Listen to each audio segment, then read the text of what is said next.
Bismillahirrahmanirrahim. Assalamualaikum warahmatullahi wabarakatuh, Ibu Liza. Waalaikumsalam warahmatullahi wabarakatuh, Pak Anjas. Bagaimana kabarnya hari ini, Bu? Alhamdulillah sehat. Alhamdulillah ya, Ibu dalam keadaan sehat. Nah, pada kesempatan kali ini saya juga mengucapkan terima kasih kepada Ibu atas waktu yang telah diberikan untuk saya dapat melakukan wawancara kepada Ibu. Pada kesempatan kali ini juga wawancara yang saya lakukan itu terkait tugas yang saya dapatkan Ibu, khususnya pada pendidikan calon guru penggerak ini pada modul 3.1 tentang pengambilan keputusan berbasis nilai-nilai kebajikan sebagai pemimpin.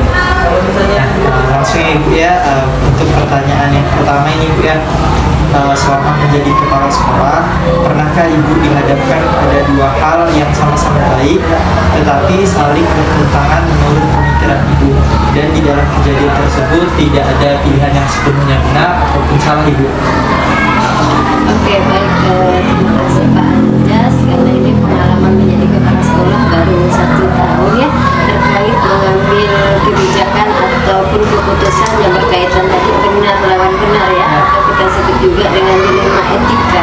Ya, itu memang sulit kita mempertimbangkannya. Di satu sisi mungkin bagi pihak yang saya guru itu benar, tapi juga di suatu sisi saya ingin menjalankan, misalnya menegakkan aturan, itu juga benar. Itu tentunya pernah dialami lah ya Pak ya. Tapi bagaimana nanti kita mengambil kebijakan atau keputusan itu yang tidak merugikan lah, tapi tetap ada hal-hal yang perlu kita pertimbangkan dari dua belah sisi. Yang penting tidak merugikan, terutama pada siswa, itu saja sih intinya. Baik Ibu, berarti pengambilan keputusan emang diambil dari pilihan terbaik. Iya benar. Dan kita ada komunikasi ya, komunikasi sebelum kita mengambil keputusan. Terus kita harus tahu nih apa sih penyebabnya, itu latar belakangnya juga harus kita ketahui. Kita ketika ingin mengambil keputusan, karena ini berkaitan dengan sekolah kebijakan, kita tidak bisa mengambil pribadi. Ada unsur-unsur lain yang harus kita pertimbangkan. Ya, memang banyak sekali kejadian-kejadian seperti itu di sekolah. Iya.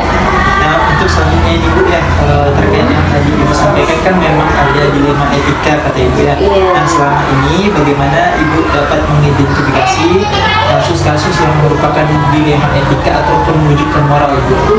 Oke, baik. Saya juga belajar dari guru penggerak ya, dalam mengambil keputusan ini. Kalau secara teori, kalau dilema etika itu kan jelas benar lawan benar ya. Tapi kalau untuk yang rujukan moral itu benar lawan salah. Nah, itu kalau yang susah kadang mengambil itu yang dilema ya. Dilema ini dua-duanya benar, tapi kalau untuk rujukan moral itu mudah kita menolaknya karena tadi benar lawan salah. Itu sih kalau untuk dilema etika kita lebih ini ya, banyak ke perasaan juga, ke hati, kemudian memikirkan dampaknya juga. Misalnya kita tidak ingin menaikkan siswa nih, itu dilema ya. Di suatu sisi guru ingin menetapkan aturan, ya benar. Di satu sisi anak ini usianya sudah misalnya lebih dari, kalau kita tahan nanti lebih dari 15 tahun. Itu kalau dia naik juga benar, dan guru juga benar. Tapi bagaimana kedua sisi ini bisa kita rangkum, dia tetap naik, tapi tetap ada bimbingan khusus kepada siswa tersebut, dan juga ada komitmen dari orang tua. Tapi kalau berkaitan dengan rujukan moral, ini benar lawan salah. Jadi kita kembalikan lagi ke aturan yang berlaku, karena ke kedisiplinan lah. Tapi tetap dalam mengambil keputusan itu ada hal-hal, langkah-langkah yang harus kita lakukan. Kalau dalam pendidikan guru penggerak itu ada 9 langkah ya. Tapi walaupun tidak 9, paling tidak ada beberapa langkah lah yang kita lakukan supaya tadi keputusan yang kita ambil itu bukan hanya untuk jangka pendek, tapi juga untuk jangka panjang. Yang paling penting adalah berdampak pada siswa tidak dirugikan, dan berdasarkan nilai-nilai kebajikan, itu ya, kebaikan. Walaupun secara praktiknya kadang kita dilema nih, harus memutuskannya seperti itu. Baik Ibu, luar biasa sekali. Memang dilema etika itu erat kaitannya antara kejadian benar lawan benar. Iya, benar. Kemudian rujukan moral memang erat juga kaitannya benar lawan salah. Iya. Nah, untuk selanjutnya Ibu ya, apakah langkah-langkah atau bisa Ibu lakukan selama ini terkait kasus-kasus yang Ibu alami khususnya di lingkungan sekolah ini, Bu? Ketika ada kasus ataupun ada permasalahan yang terjadi, yang pertama adalah kita identifikasi dulu apa sih penyebabnya, faktor-faktor penyebabnya itu apa. Kemudian masalah ini tingkat keseriusannya itu sejauh mana, apakah urgent harus hari itu juga harus kita selesaikan atau kita perlu waktu. Yang ketiga mungkin kita perlu diskusi, bisa dengan kelompok kecil, ada hal-hal yang kita diskusikan, minta bantu nih, pikirkan dari kawan-kawan kelompok kecil. Ada juga yang kita sampaikan di forum, jadi tidak semua kita ekspos di forum. Kalau berkenaan dengan personal pribadi seseorang, mungkin kita secara internal saja. Itu langkah-langkah yang kita lakukan selama ini. Ketika kita sudah tahu itu apa faktor penyebabnya, kemudian kita coba, kalau misalnya dari guru personal, maka kita akan panggil, kita coaching lah ya. Nah, dengan situ dia akan menemukan sendiri solusinya. Misalnya seringnya terlambat, itu kan juga harus suatu keputusan yang tindakan yang harus saya ambil gitu ya, supaya tidak terlalu. Kalau misalnya dia sering terlambat, kan solusinya dia sendiri yang tahu, bukan dari saya tentunya ya, dia sendiri yang tahu, sehingga nanti apapun keputusannya itu berdasarkan motivasi dia sendiri, sehingga nanti bisa berubah. Dia bisa berubah.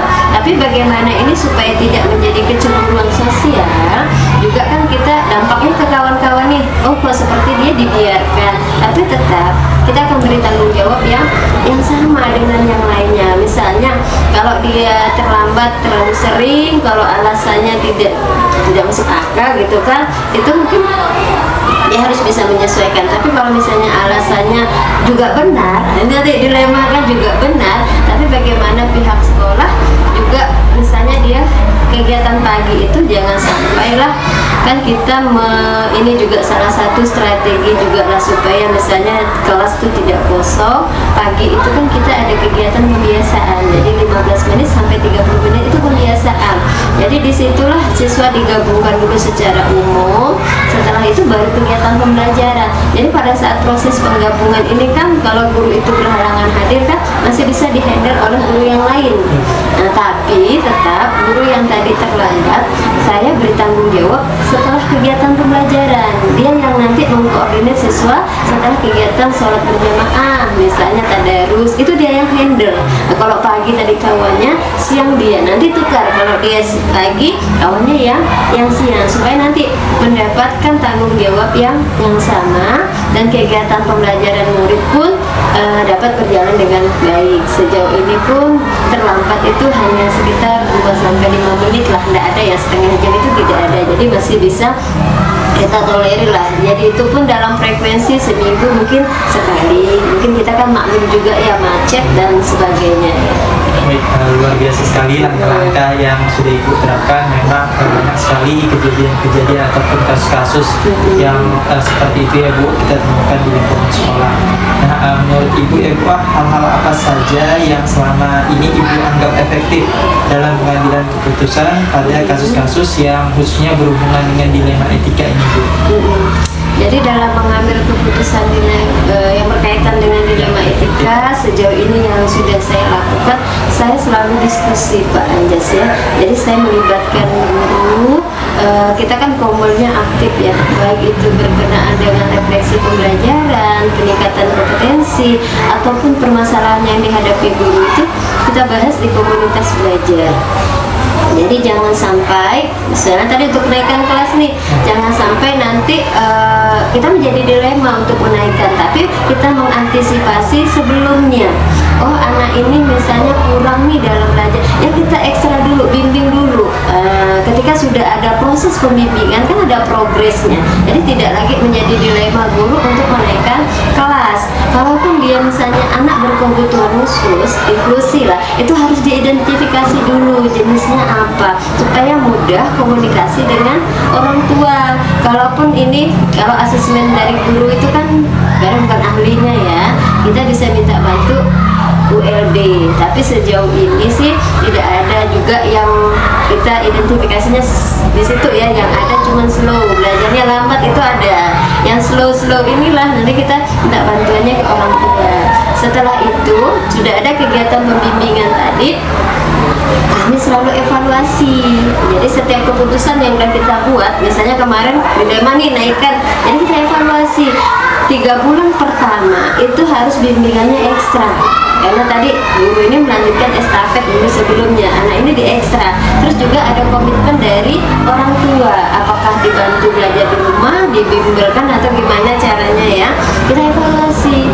Nah, supaya nanti masalahnya itu enggak naik lagi ke kelas berikutnya. Jadi selalu ini kita identifikasi, kita buat perencanaan, kita eksekusi nih, dan jangan lupa kita evaluasi dan refleksi sejauh mana nih. Kalau misalnya ada kendala, oh kurang dukungan ya, kita panggil lagi orang tuanya seperti itu. Itu kalau berkaitan dengan siswa, karena nanti setiap keputusan yang kita ambil itu kan selalu berpihak kepada siswa ya. Baik, luar biasa sekali ya Bu. Memang setiap kejadian atau kasus yang kita terima memang diperlukan kolaborasi antara semua pihak serta evaluasi juga. Nah, untuk kegiatan selanjutnya nih Bu ya, apa saja yang selama ini merupakan tantangan dalam pengambilan keputusan? Ada kasus-kasus yang berhubungan dengan dilema etika ini Bu? Kalau tantangan mungkin di komitmen ya, komitmen bersama terhadap keputusan yang sudah kita ambil. Terus juga ini tidak semua orang itu paham ya, namanya dilema etika itu kan benar, sebenarnya benar lawan benar, dua sisi itu benar. Padahal orang hanya menilai satu benar, satunya salah, tidak memperlihat dua sisi. Itu tidak semua orang paham tentang yang namanya dilema etika. Tapi bagaimana kita meyakinkan kawan-kawan guru dan lain sebagainya, orang tua, supaya ini tidak menjadi kecemburuan sosial. Nah, khawatirnya kan jadi cemburu sosial ya. Kok dia dibiarin, padahal sebenarnya kita sudah melakukan pendekatan individu lah ya. Kita ada coaching dan sebagainya dengan guru tersebut. Seperti itu sih, di komitmen, kemudian bagaimana menyamakan persepsi ya, biar sama, tujuannya sama. Nah, itu sih. Baik, berarti memang harus ada komitmen ya. Iya betul, kerjasama juga itu jadi tantangan, tapi sejauh ini alhamdulillah bisa berjalan lah. Karena tadi sering komunikasi, kok ada apa, tolong sampaikan, jangan sampai masalah itu semakin melebar. Jadi setiap ada permasalahan, ada siswa yang nggak masuk atau jarang masuk, yang nggak belum apa-apa tahu apa, itu selalu kita bahas. Oh supaya nanti dia naik, oh kamu udah tahu nih, udah punya catatan siswa-siswa seperti ini. Memang perlu pendekatan juga Iya, betul. baik internasional ataupun nasional. Kemudian yang selanjutnya ini Bu ya, apakah Ibu memiliki tata cara tertentu dalam menyelesaikan kasus dilema etika, khususnya penyelesaian terkait tempat secara langsung, apakah diselesaikan secara langsung atau memerlukan waktu khusus untuk menyelesaikan kasus-kasus yang berhubungan dengan dilema etika itu Ibu? Kalau namanya kasus masalah, kita kan nggak tahu nih kapan datangnya nih. Cuman kan kita juga nggak ada waktu khusus. Yang jelas ketika sudah kita ada permasalahan, kita identifikasi apa penyebabnya. Terus untuk mencari solusi tadi, apakah kita perlu hanya personal berdua, atau kita perlu ide dari kawan yang lain, atau perlu kita bahas bersama di forum. Itu tergantung konteks permasalahannya tadi berkaitan dilema etika. Tapi kalau yang berkaitan dengan kenaikan kelas murid tadi, yang menjadi dilema guru dalam menaikkan, di satu sisi murid ini belum siap, di satu sisi umurnya nih murid ini umurnya kalau nggak kita naikkan nanti lebih dari 15 ya, dua-duanya benar. Itu bagaimana kita mencari solusinya supaya keputusan yang kita ambil itu tidak ada pihak yang merugikan. Walaupun di satu sisi gurunya harus ekstra seperti itu. Ada memang yang kalau berkaitan dengan banyak murid, menyamakan persepsi, nanti gimana nih orang tua, kok anak ini nggak bisa apa, terutama anak yang berkebutuhan khusus. Tentunya kita bisa menjelaskan KKTP-nya atau KKM-nya berbeda dengan anak yang reguler seperti itu menyamakan persepsi juga. Jadi ketika kita ingin mengambil keputusan harus ada alasan supaya nanti ketika keluar, misalnya ada siswa yang tidak naik juga ya, ketika keluar informasi kita itu sama. Jadi tidak ada tadi namanya kecemburuan sosial. Oh kenapa ini naik? Karena kan usianya udah, kok ini kita tahan dulu karena usianya masih muda. Kan juga ada yang tidak naik yang alias ya. Terus yang kedua sepertinya kemampuannya belum berkembang. Jadi kita harapkan dia berkembang dulu, belum matang gitu ya. Kalau nanti kenapa kita tahan ditahan dulu supaya tadi perkembangannya lebih baik itu tadi. Jadi menjelaskan ke orang tua ini yang kadang jadi kok anak ini nggak bisa apa-apa sudah naik, jadi cemburu sosial. Hanya kalau anak yang mempunyai kelainan atau kebutuhan khusus itu kan kalau memang sudah dianalisis, diasesmen oleh ULD, di rapotnya itu kan boleh kita kasih keterangan bahwa siswa itu siswa berkebutuhan khusus supaya nanti tingkat selanjutnya atau di SMP itu tahu bahwa anak itu memang berkebutuhan khusus. Tapi beda dengan yang tadi lambat belajar tapi dia anak normal, itu kan perlu bimbingan ekstra.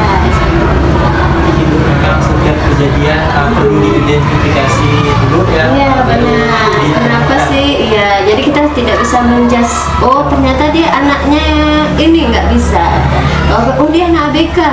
Kan kita nggak punya asesmen khusus, hanya bisa ngelihat sekilas ya. Tapi apa jenisnya kan kita juga harus tahu. Makanya alhamdulillah kan ada ULD di Singkawang yang bisa membantu mengasesmen. Kalau anak-anak kelas 1 baru kan udah langsung nih. Nah kalau sekarang kan nggak ada. Nanti kalau ada yang baru lagi, kalau udah tahu, maka kita nyaman. Tindakannya itu seperti apa gitu, baik dengan orang tua ataupun dengan masyarakat, menjelaskannya itu lebih mudah. Baik juga. Terkait pertanyaan selanjutnya, adakah seseorang atau faktor-faktor apa yang selama ini mempermudah atau membantu ibu dalam pengambilan keputusan khususnya yang berhubungan dengan kasus-kasus yang dilema orang atau yang terlibat, aktor-aktor yang terlibat tentunya rekan guru lah ya, rekan-rekan guru baik tenaga kependidikan, paling tidak mereka punya masukan dan saran karena mereka yang langsung di lapangan dan juga melihat perkembangan peserta didik. Kalau ini berkaitan dengan peserta didik ya Pak ya, kalau berkaitan dengan dilema etika terhadap guru, mungkin kan juga kita bisa adalah bertanya lah dengan mungkin yang bisa kita ajak tukar pikiran. Ada yang berupa internal saja nih yang kita ajak berpikir, ataupun ada juga yang kita bahas di forum tergantung konteks kasusnya ya. Kalau keputusan itu kan lebih baiknya kan yang berdampak dan tidak merugikan siswa. Kenapa misalnya dalam kasus untuk guru yang misalnya pernah terlambat, kenapa segera kita selesaikan supaya tadi tidak ada yang dikorbankan. Misalnya murid sampai gurunya terlambat tidak belajar, tapi bagaimana kalau sisanya dia terlambat, dia ada guru yang menggantikan dulu nih.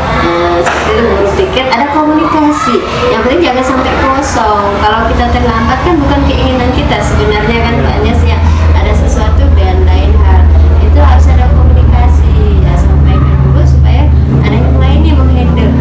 Jadi biar tidak kosong dan juga dilihat orang tua itu kan tidak bagus ya. Nah tentunya anak-anak juga dirugikan. Jadi itu juga memang harus kita selesaikan. Kelihatan sederhana tapi tetap dari pihak guru punya argumen tersendiri kenapa terlambat, dan juga dari pihak sekolah pun kembali lagi ke menegakkan aturan. Benar juga, benar lawan benar kan sebenarnya ya Pak Anies ya.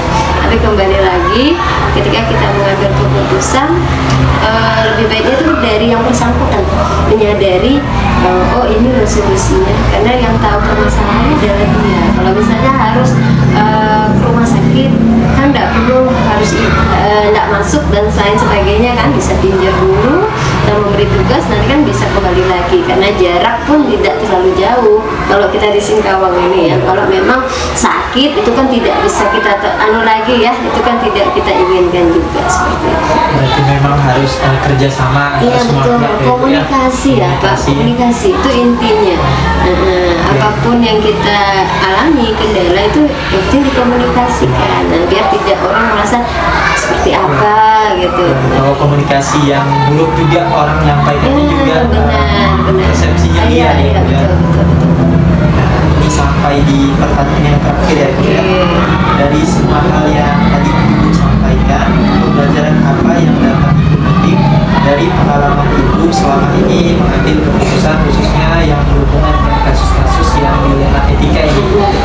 Memang ketika kita sudah berada di dunia nyata kita kepala sekolah ya, berbeda dengan apa yang sudah kita pelajari di program guru penggerak. Memang karena ini kan baru pertama, kasus-kasus yang kita hadapi itu nyata. Ketika ingin kita mengambil sebuah keputusan, kita tetap kekeh dengan aturan, itu juga akan sulit. Tapi bagaimana kita tadi ada langkah-langkah pertimbangan, dan juga ketika kita mengambil keputusan, jangan langsung gitu ada masa langsung, jangan, tapi kita kembalikan lagi, refleksi kenapa ini terjadi. Kita refleksi, dari kepala sekolah juga harus refleksi, dari gurunya juga harus refleksi, biar sama-sama ini kok terlambat, kalau kita kok ini kotor. Jadi kita apa sih penyebabnya juga harus kita ketahui, saling merefleksikan diri supaya nanti keputusan yang kita ambil itu tidak terburu-buru, berdampak dan juga jangka panjang. Jangan sampai nanti ketika kita fokus ingin menerapkan aturan ini ada pihak-pihak yang merasa berat. Nah, jadi semuanya bisa ringan lah.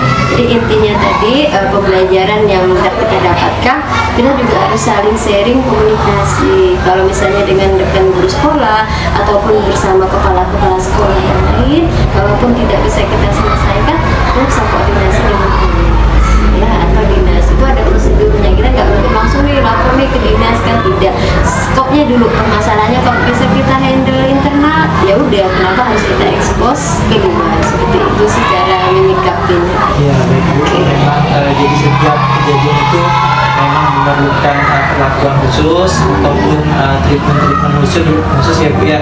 Sama setiap kejadian yang Ibu alami merupakan pembelajaran juga ya Bu ya. Betul, saya juga sambil belajar nih, oh baiknya seperti ini, sambil kita kaji, oh ternyata direfleksi kurang efektif nih, kita lakukan lagi. Itu Teori-teori yang sudah kita pelajari memang harus dilakukan juga ya Bu ya, tapi harus dilihat fleksibilitasnya juga Bu ya.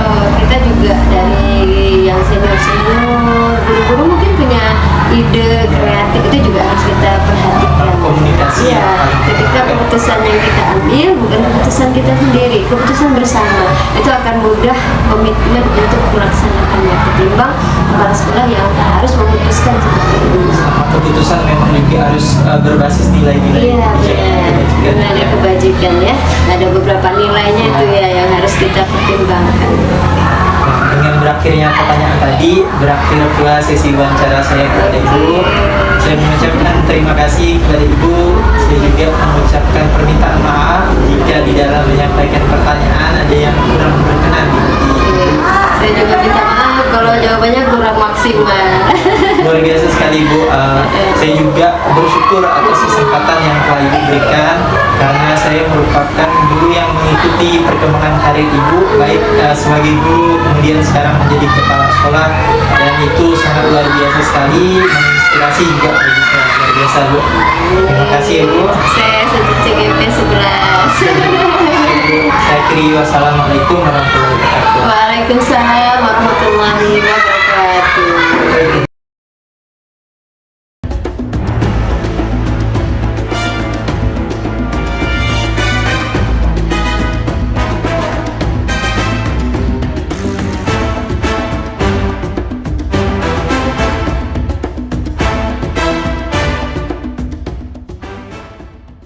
Bismillahirrahmanirrahim. Assalamualaikum warahmatullahi wabarakatuh. Waalaikumsalam warahmatullahi wabarakatuh.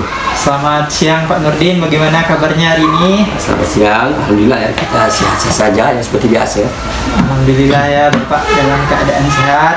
Nah, pada kesempatan kali ini saya juga mengucapkan terima kasih kepada Pak Nurdin untuk waktu yang telah diberikan untuk saya dapat melakukan wawancara pada hari ini Bapak. Nah, terkait wawancara yang ingin saya sampaikan pada hari ini, yaitu tentang pengambilan keputusan berbasis nilai-nilai kebajikan sebagai pemimpin. Nah, hal ini juga berkaitan dengan tugas yang saya dapatkan Bapak terkait pendidikan calon guru penggerak, khususnya pada modul 3.1 ini. Izin ya Pak? Ya, silakan. Untuk pertanyaan yang pertama ini ya Bapak, pernahkah Bapak mengalami atau dihadapkan dengan kejadian yang saling bertentangan menurut pemikiran Bapak, dan di dalam kejadian tersebut tidak sepenuhnya benar ataupun salah Bapak? Selaku kepala sekolah yang telah saya alami ya selama ini ya. Tentunya saya sering ya dihadapkan ya dengan situasi yang saling bertentangan dan tidak sepenuhnya benar atau salah. Jadi kita belum pasti masalah itu kan. Misalnya seorang guru ya mengalami ya, tantangan dalam masalah pengelolaan kelasnya dan proses pembelajaran ya. Di satu sisi saya menerima masukan juga dari orang tua siswa, kadang-kadang menyampaikan, melapor kepada saya ya, juga dari siswa ya, mengenai kesulitan dalam dihadapi mereka ya. Jadi beberapa anak di kelas tersebut ada yang melapor, Pak begini masalahnya, lapor ya. Tentu masa itu kita tampung dulu ya. Namun setelah berdiskusi dengan guru yang tersebut tadi ya, saya memahami bahwa ada faktor-faktor ya eksternal, dia faktor dari luar mungkin yang berpengaruh kepada guru tadi ya. Apakah hal yang di luar, di rumah atau di lainnya itu mempengaruhi guru. Kemudian juga situasi pribadi guru ya, dengan adanya tugas tambahan ya yang mempengaruhi kinerjanya. Jadi ada tugas tambahan sehingga sangat berpengaruh ya dalam kepribadian guru dalam mengelola kelasnya. Itu jadi ada keluhan-keluhan ya, baik dari orang tua atau dari siswa. Itu yang saya alami ya. Berarti memang beberapa faktor itu yang mempengaruhi pada kejadian-kejadian yang Bapak alami, dan memang kejadian-kejadian seperti itu sering kita alami juga di lingkungan sekolah ya. Kita kan guru kan dihadapkan setiap hari oleh siswa ya, mungkin ya kecuali hari Minggu kali ya, tapi hari-hari tetap dihadapkan dari mulai pagi sampai siang ya, tetap berhadapan dengan siswa. Jadi dengan sekian banyak siswa tentu banyak masalah, ya, sehingga timbul masalah-masalah yang ada di dalam pengelolaan kelas, sehingga ada laporan, keluhan dan sebagainya. Bisa itu sering ya, mendapat laporan seperti itu ya. Ya baik Bapak. Kemudian pertanyaan yang kedua ya Bapak, selama ini bagaimana Bapak dapat mengidentifikasi kasus-kasus yang merupakan dilema etika ataupun bujukan moral khususnya di lingkungan sekolah kita Bapak? Nah, terkait dengan mengidentifikasi masalah dilema etika ya, juga dengan bujukan moral ya, itu kan dua ya, memerlukan pendekatan yang sangat cermat ya. Dilema etika biasanya dilibatkan konflik antara dua nilai dan prinsip yang sama benar ya, sama-sama benar. Misalnya begini ya, saya ambil contoh.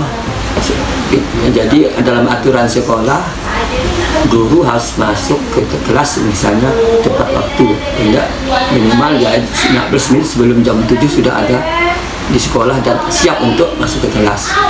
Jadi hal ini itu beraturan dengan peraturan ya. Jadi harus masuk sesuai dengan aturan dan harus disiplin. Tapi di sisi lain ada kadang-kadang guru yang memang telat. Nah, dalam satu minggu ada 1 hari atau 2 hari dia telat. Itu berarti kan, tapi dia juga punya alasan yang benar. Misalnya anak itu membawa anaknya ke rumah sakit. Nah, itu benar sebenarnya. Tapi secara aturan sekolah dia salah karena dia itu melanggar aturan kedisiplinan dalam sekolah ya, termasuk kelas. Tetapi di sisi lain dia juga benar karena ada hal yang sangat urgensi ya, sangat penting yang harus diselesaikan, anaknya sakit. Jadi guru itu itu dua masalah yang sama-sama benar. Jadi perlu pertimbangan yang lebih, misalnya lebih matang lah, lebih bijak. Jadi dari sini tentu saya selaku Pak Sekolah memberikan suatu kebijakan ya, kita dahulukanlah hal-hal yang sangat urgen ya. Bisa anak itu sakit, itu anak itu harus kita dahulukan ya. Nah, selama ada laporan kepada kepala sekolah harus cepat dibawa ke rumah sakit diselesaikan. Setelah itu baru, dan guru itu harus memberikan tahu kepada kepala sekolah bahwa itu dia mengantarkan anaknya ke rumah sakit ya. Antar rumah sakit, kita kan tahu. Jadi untuk sementara kelasnya bisa diamankan oleh mungkin guru-guru yang piket. Nah, jadi setelah selesai usaha baru dia ke sekolah. Jadi kita kita utamakan hal-hal yang sangat penting dulu. Nah, sehingga tidak menimbulkan masalah-masalah yang mungkin mengganggu ya keadaan pada guru tersebut ya. Nah, itu yang misalnya yang dilema etika ya. Nah, yang kedua masalah bujukan moral. Tentunya dalam menghadapi situasi semacam ini, saya mendengarkan ya laporan dari semua pihak ya yang terlibat dan memahami pendapat mereka, ya, mengumpulkan informasi dan data yang terkait, serta mempertimbangkan nilai-nilai etika seperti kejujuran dan keadilan. Misalnya ada staf sekolah itu yang ya anggap kita kurang disiplin, tentu kita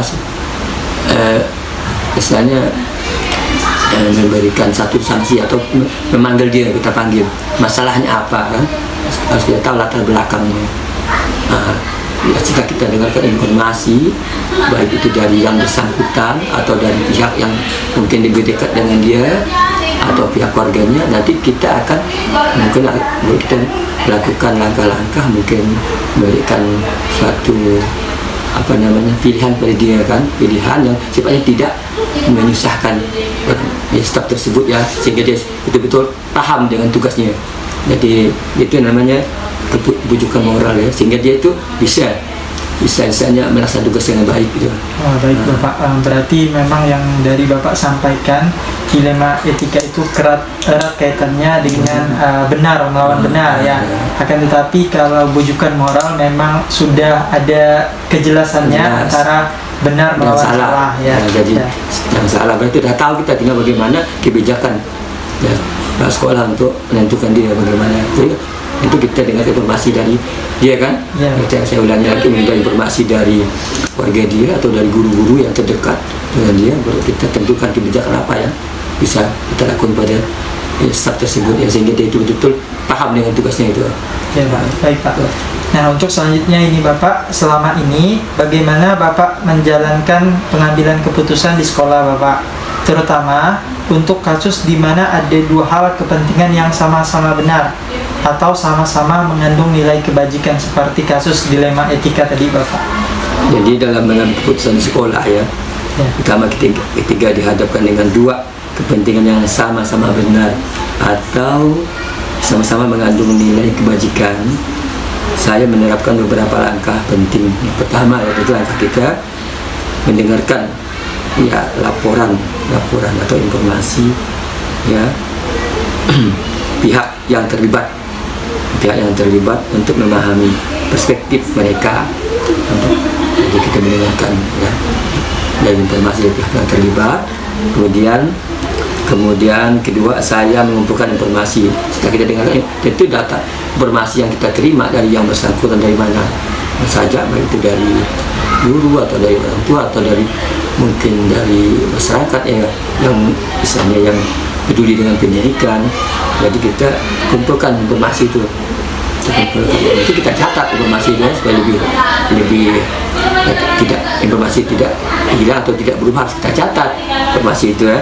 Kemudian juga selain informasi juga data yang terkait, ada data-data mungkin sebagai data, harus kita kumpulkan juga data itu ya, terus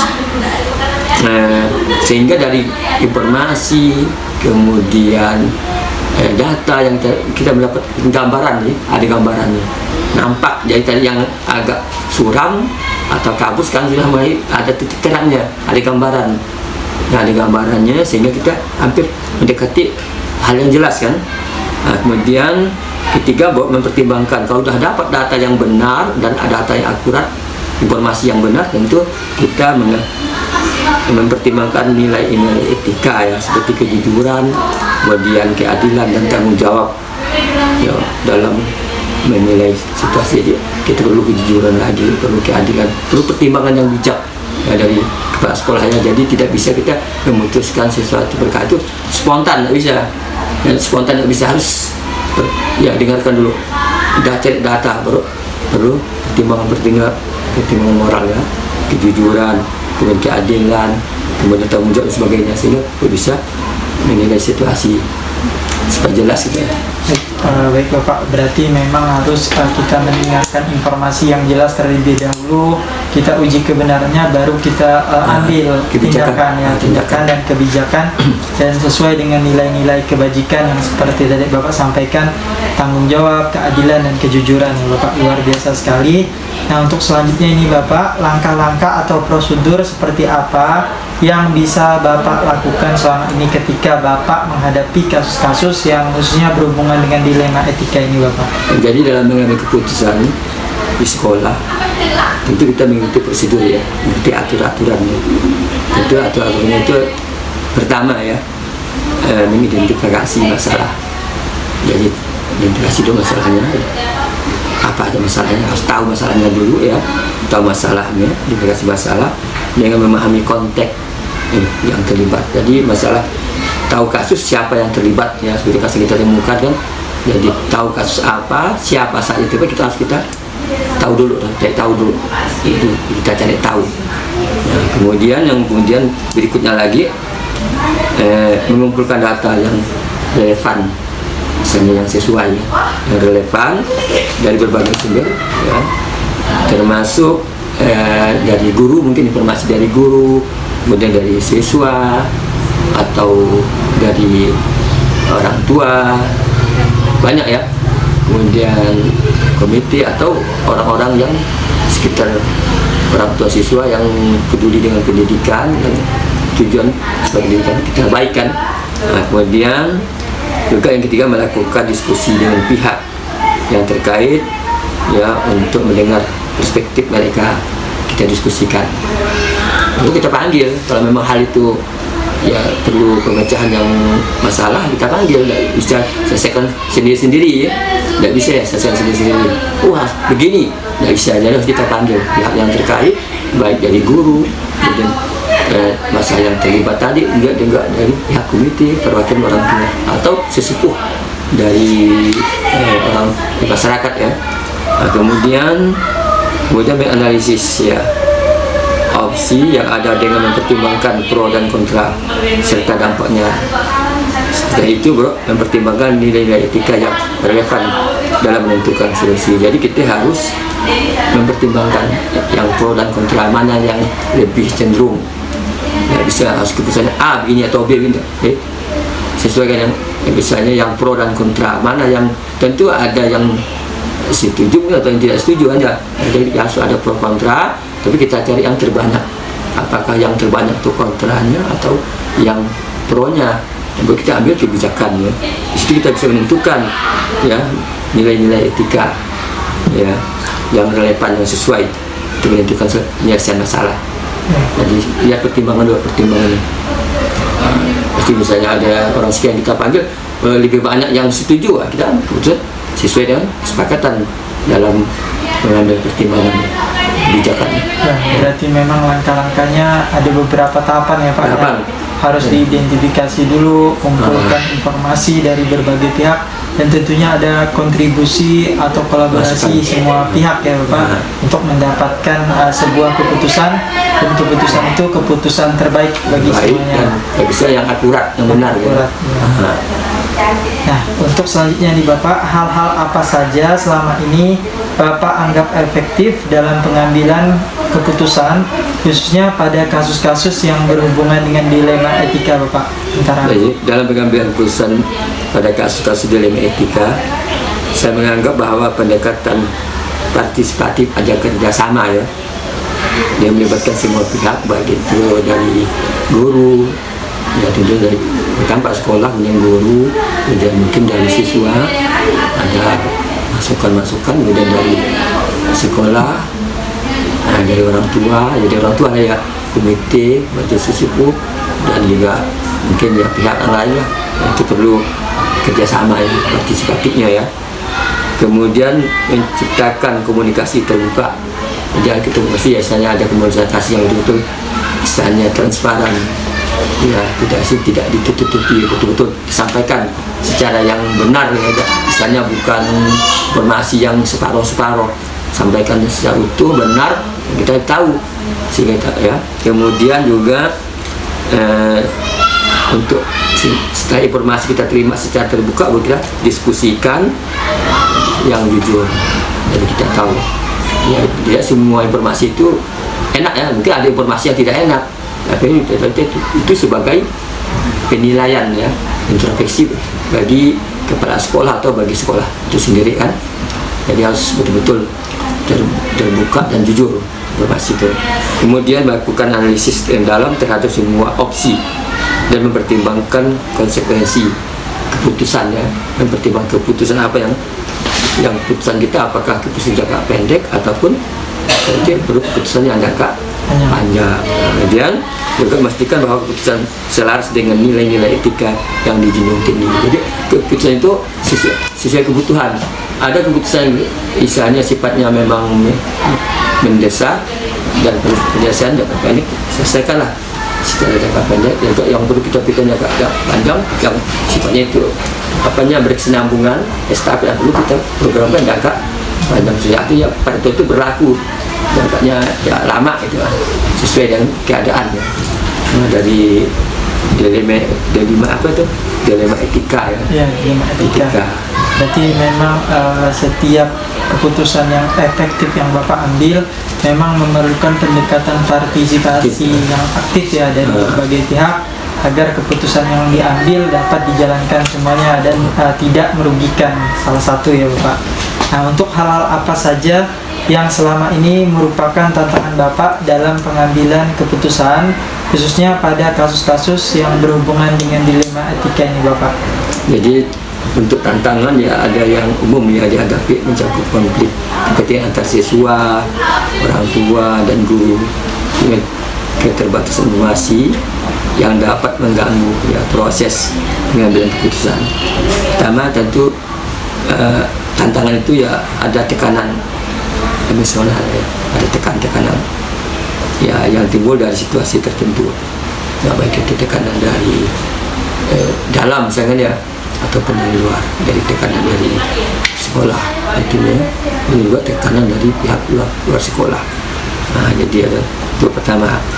Nah, kemudian juga kompleksitas ya, masalah yang sering kali melibatkan banyak faktor serta risiko reputasi sekolah dan kebutuhan untuk mematuhi kebijakan yang mungkin tidak selalu sejalan dengan nilai etika. Jadi ada kebijakan ya tentunya yang berpengaruh pada reputasi sekolah kan. Nah tentu disitulah ya harus kita pertimbangkan. Kemudian juga yang semua yang memerlukan pendekatan yang hati-hati untuk mencapai keputusan yang adil dan bermanfaat bagi seluruh anggota sekolah. Jadi kita harus mengambil kebijakan bagaimanapun istilahnya ada tekanan emosional atau yang lain-lain yang istilahnya berpengaruh kepada reputasi sekolah.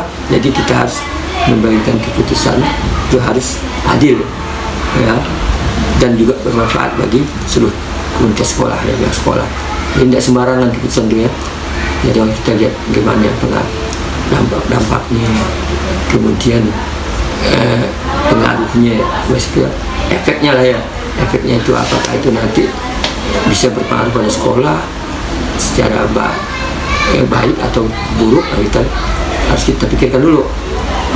Jadi itu perlu kita pertimbangkan juga, perlu masukan juga baru kita bisa mengambilkan keputusan yang misalnya yang bisa bermanfaat ya untuk kepentingan semua pihak sekolah.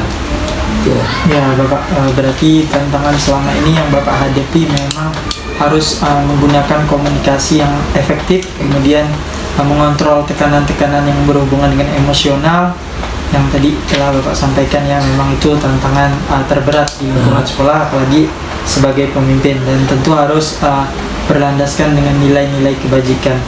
Nah, pertanyaan yang selanjutnya ini Bapak, apakah Bapak memiliki tata cara tertentu dalam menyelesaikan kasus yang berhubungan dengan dilema etika? Apakah di dalam penyelesaian kasus-kasus itu diselesaikan secara langsung atau Bapak membutuhkan waktu khusus atau menjadwalkannya untuk menyelesaikan kasus-kasus yang berhubungan dengan dilema etika di sekolah ini Bapak? Jadi untuk penyelesaian kasus yang berkaitan dengan dilema etika ya, ada kasus yang penyelesaiannya bersifat fleksibel dan tergantung pada konteks kasusnya. Dalam situasi yang mendesak misalnya, jadi saya lebih memilih menyelesaikannya secara langsung untuk mengurangi ketegangan dan memberikan kejelasan ya. Jadi ya, kalau mendesak kasusnya harus kita selesaikan secara langsung ya, cepat selesaikan supaya masalah itu cepat terungkap dan cepat fair gitu kan, fair, jadi cepat teratasi jadi, sehingga tidak berlama-lama sehingga menimbulkan kasus-kasus yang baru. Jadi selesaikan secara langsung aja. Itu yang pertama. Kemudian yang berikutnya lagi,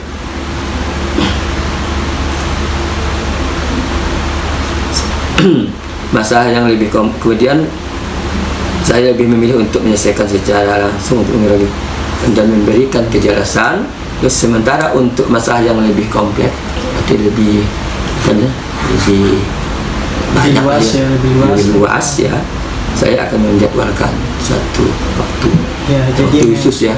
Jadi kita jadwalkan, setelah jadwalnya tahu misalnya hari apa, tanggal berapa, jam berapa, nah tentu kita diskusikan, kita berdiskusi ya dengan semua mungkin guru ya.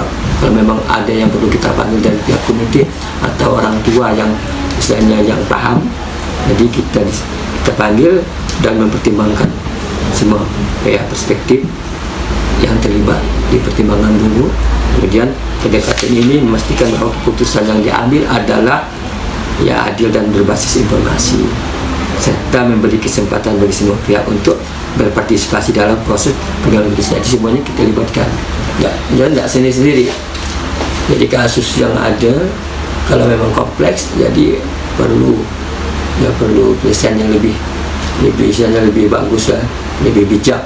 Jadi tentu dijadwalkan hari apa, tanggal berapa, jam berapa, dan yang kita undang untuk berdiskusi itu bukan hanya guru aja, tapi mungkin melibatkan komite, kemudian melibatkan orang tua siswa mungkin yang paham dengan masalah itu kan, yang bisa memberikan masukan, dan juga mungkin sesepuh kita banyak kita diskusikan sehingga dapatlah memberikan keputusan ya yang berbasis informasi, nanti sehingga dapat memberikan keputusan yang lebih bagus lah, yang lebih bagus untuk kepentingan sekolah, untuk kerjasama dalam misalnya dalam menyelesaikan kompleks atau dilema yang ada di sekolah gitu. Jadi ada yang sifatnya langsung, ada yang sifatnya perlu waktu. Jadi memang setiap kasus itu harus diselesaikan tergantung kondisi dan situasinya juga ya Pak. Memang kalau bisa diselesaikan dengan segera maka akan dilakukan segera. Akan tetapi kalau misal masalahnya yang cukup kompleks memang memerlukan waktu tambahan atau dijadwalkan kembali ya Pak. Perlu jadwal. Ini tidak bisa sembarang begini, tidak bisa. Tapi lihat masalah itu terlalu kompleks ya. Jadi kita harus melibatkan semua pihak yang ya termasuk warga sekolah lah, warga sekolah itu. Okay.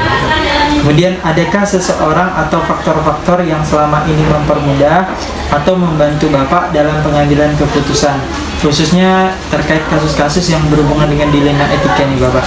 Jadi ada ya, jadi beberapa pihak yang sangat membantu ya, itu dalam dunia pendidikan seperti sekolah ini ya, yang sangat membantu adalah para guru ya, para guru.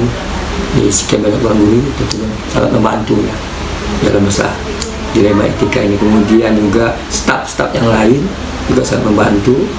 Kemudian juga guru juga sering memberikan pencerahan yang berharga tentang situasi yang terjadi di kelas ya, tentang kebutuhan siswa. Itu bisa ditanya siswanya kalau guru kan tanya gurunya, atau berikan angket bagaimana masalah apa yang perlu kita. Maka jadi guru itu bisa menjadi menanya siswa tentang kebutuhan apa, kemudian memahami juga, membantu memahami konteks secara lebih mendalam. Jadi itu para guru ya.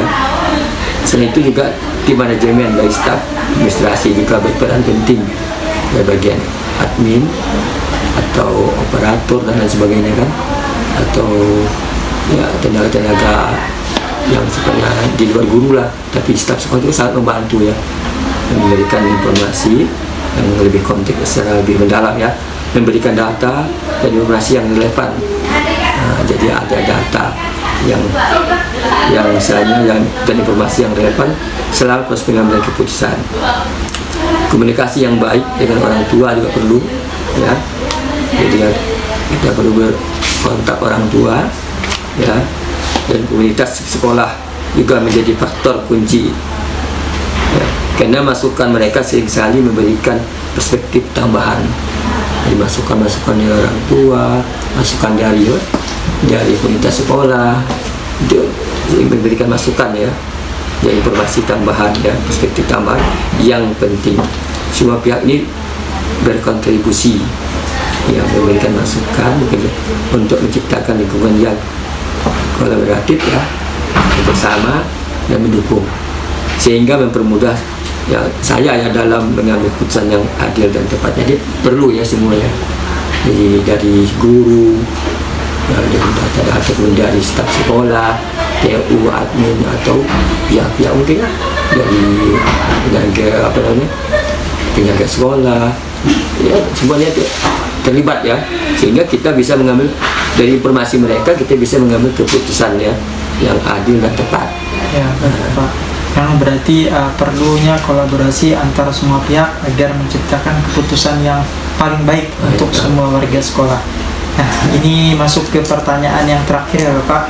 Pertanyaan terakhir ini, dari semua hal yang telah Bapak sampaikan, pembelajaran apa yang dapat Bapak petik dari pengalaman Bapak mengambil keputusan dilema etika, khususnya yang berhubungan dengan lingkungan sekolah ini, Bapak? Jadi dari semua pengalaman dilema etika yang kita hadapi, ya, yang kita alami, jadi dapat saya petik antara lain tentu pentingnya mendengarkan, ya, pentingnya kita mendengarkan dan mempertimbangkan berbagai sudut pandang, baik dari semua pihak yang terlibat, ya, itu dia perlu, ya, kita mendengarkan. Jadi tidak bisa kita masa bodoh, ya. Nah, ini itu demi kebaikan kita, jadi dengarkan informasi dari guru, dari siswa, ya, walaupun siswa itu anak-anak mungkin dia bisa memberikan informasi yang bagus, ya. Kan biasanya anak-anak itu berbicara yang jujur, mungkin dari orang tuanya, mungkin kalau orang tua sampai komite, dari pihak komite, jadi perlu, ya, mendengarkan, ya, dan juga mempertimbangkannya. Kemudian karena setiap orang yang memiliki pengalaman itu, orang itu punya pengalaman, ya. Jadi kita harus tahu bahwa orang itu tidak bisa kita anggap misalnya remeh. Itu semua orang itu berbeda pengalaman dan berbeda cara menyampaikan informasi, sehingga kita dapat, ya, informasi yang lebih bagus, ya. Kemudian juga, ya, karena setiap orang yang punya pandangan yang sangat berharga, perlunya melakukan analisis dan yang mendalam sebelum mengambil keputusan. Kita perlu menganalisis dulu, baru kita bisa mengambil keputusan. Jadi sekian banyak informasi yang kita dengar dari masukan-masukan itu, ya, kita analisis. Nah, analisis, cari dulu, begini misalnya, kan, ya, baru kita tahu, kan. Nah, kemudian baru setelah itu baru bisa kita mengambil keputusan untuk memastikan bahwa solusi yang dihasilkan adil, ya, yang berdasarkan informasi yang akurat. Jadi itu ada dari sekian banyak informasi itu, ada informasi yang mungkin salah, mungkin ada informasi yang berubah, ada informasi yang sangat tepat, ya. Nanti kita bisa cek dari informasi. Tentu informasi yang kita dengar itu perlu kita catat, nggak bisa hanya kita dengar aja, masuk catat dulu sehingga supaya kita itu misalnya tidak lupa. Dan nanti dari sekian banyak informasi nanti kita bisa mengecek, ya, dari si A, si B, si C dan seterusnya. Kita cek nanti ternyata dari sekian banyak informasi itu ada informasi yang masih kita dibuat, ya, dibuat seolah-olah gini, padahal tidak. Ada informasi yang benar sebenarnya, tapi di penyampaian agak berubah. Dan ada informasi yang memang betul. Nah, tergantung siapa sih penyampai informasi itu. Jadi perlu kita catat, kemudian perlu kita cek kembali. Bisa dicek, ditanyakan lagi, atau kita cek di lapangan, ya. Nah, terus juga dan untuk memastikan solusi yang dihasilkan adil dan berdasarkan informasi akurat, kita serta pentingnya fleksibilitas, ya, fleksibel yang dalam pendekatannya. Fleksibel artinya istilahnya tidak kaku. Ya, tidak kaku. Yang mereka tuh soal kita seperti kekeluargaan juga, bersahabat dengan ada persahabatan dengan dia. Jadi kita nyaman ngomong. Kalau kaku kan nanti informasi itu tidak anu. Tapi kalau dengan fleksibel itu ada kekeluargaan, nanti informasi itu kan full masuk. Jadi orang tidak merasa takut, tidak merasa tertekan ya, baik dari guru, siswa atau orang tua ya. Fleksibel ya. Jadi memang ya, selama ini kita kan setiap masukan berdasarkan kekeluargaan ya, fleksibel. Nah, terus juga dalam penyesuaian metode dan penyelesaian dalam konteks kasus yang dihadapi selain itu juga komunikasi yang terbuka dan transparan dapat membantu membangun kepercayaan di antara semua pihak dan menciptakan lingkungan yang lebih mendukung dalam menghadapi tantangan etika di sekolah. Jadi komunikasi terbuka, saya ulang kembali, terbuka juga transparan itu ya. Memang ya kalau kita istilahnya fleksibel kekeluargaan, insya Allah jadi informasi kita dapat itu terbuka dan transparan, nanti tidak ditutupi ya. Jadi orang merasa itu, wah ini bapak ini atau ini si A ini seperti keluarga saya gitu ya. Bukan, itu dia tuh kepala sekolah itu berapa dia itu takut. Padahal tapi kalau kita anggap seperti keluarga, insya Allah dia merasa nyaman ngomong, bila nyampaikan informasi pun jelas, kemudian juga dia itu misalnya tidak di separuh gitu. Tema saya full. Dari situ kita bisa istilahnya menentukan ya, istilahnya menciptakan lingkungan yang lebih bagus dalam menghadapi tantangan kita di sekolah. Jadi bisa diciptakan selama itu ada informasi yang sifatnya terbuka dan transparan serta kekeluargaan. Yang luar biasa sekali ya Bapak. Memang perlunya kita mendengarkan informasi dalam setiap kejadian-kejadian yang kita temui, karena memang setiap kejadian itu memberikan pembelajaran berarti juga bagi kita, dan tidak lupa komunikasi antara semua pihak juga yang tadi Bapak sampaikan memang harus diperlukan di lingkungan sekolah, khususnya dalam menghadapi kasus-kasus yang berhubungan dengan dilema etika ini Bapak. Jadi dengan berakhirnya pertanyaan saya tadi, berakhir pula sesi wawancara saya dengan Bapak pada hari ini. Saya mengucapkan terima kasih kepada Bapak, dan saya juga mengucapkan permohonan maaf apabila di dalam menyampaikan pertanyaan ada kata-kata yang kurang berkenan di hati Bapak. Saya mohon maaf Bapak. Ya, itu sama-sama ya. Juga saya juga terima kasih karena selama saya memberikan suatu wawasan ya, wawasan sehingga kita ini keluarga besar sekolah ini tentu perlu bisa kerjasama yang baik, terbuka, transparan, dan juga rasa kekeluargaan yang tinggi, sehingga setiap masalah yang muncul yang sering kita hadapi ya itu dapat diselesaikan dengan bijak dan sesuai dengan kebutuhan sekolah.